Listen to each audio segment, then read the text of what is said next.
So here is our Derby aftermath, and this would be a disappointing run and another lesson learned, you might say. And that lesson learned, I guess you'd say, is just say no.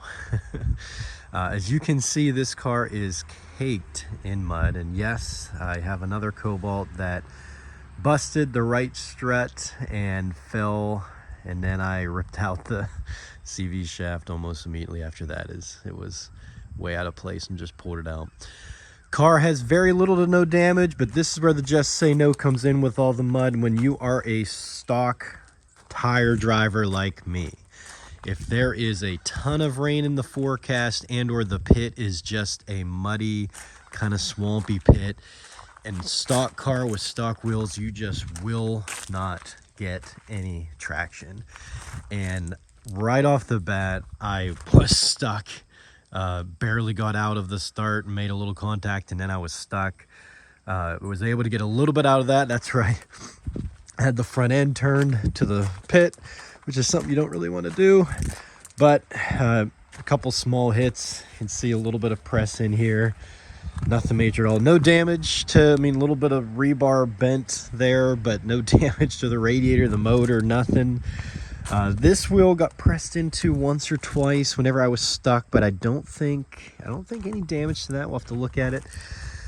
But yeah, the just say no is just like you have to say no to a Derby car that you get to, even if you drove to it and you're like, oh, this isn't what the person said, or it's too rusted out and underneath or up front at the wheels, like I've mentioned in videos.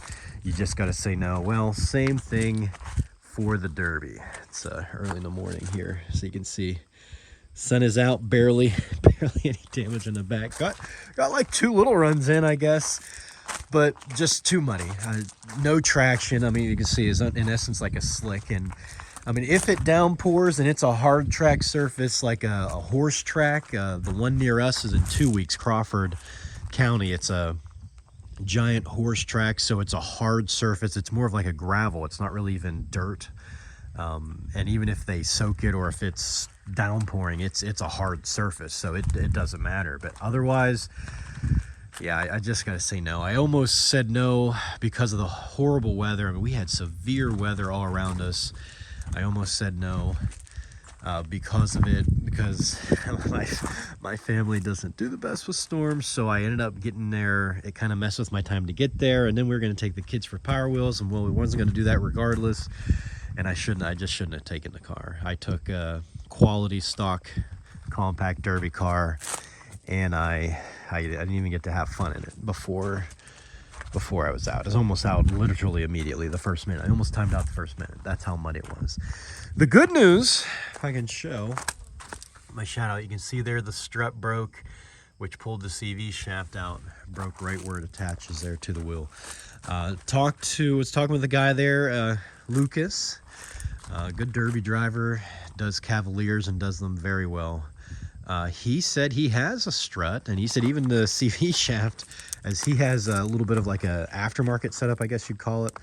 He really knows how to build them for the stock compacts with the Cavalier, and we are going to lift this old girl up and look under there. If it is just that strut and the CV shaft, the tie rod's still intact and all that, we're going to see if we can get that switched out and give her a proper run, as she is still ready to go, and as you can see is barely touched. So just a little Derby aftermath here, maybe a mud aftermath I should call it. Took her to Venango County Fair. Again, it's a good fair, it's a good track.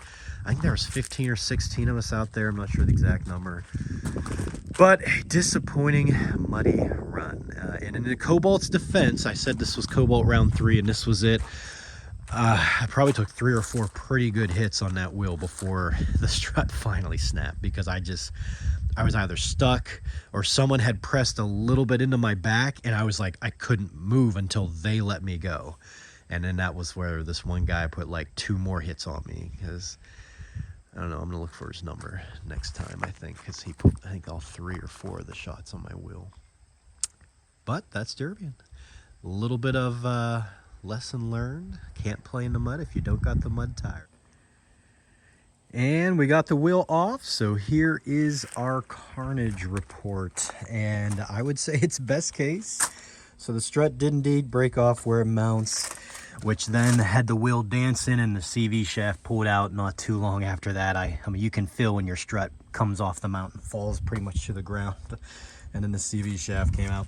However, the A-arm, if you will, or whatever they call it on these things, I call them A-arms, is still good and properly mounted. That's where both of my other Cobalts ripped off. They were so rusted, so that is good.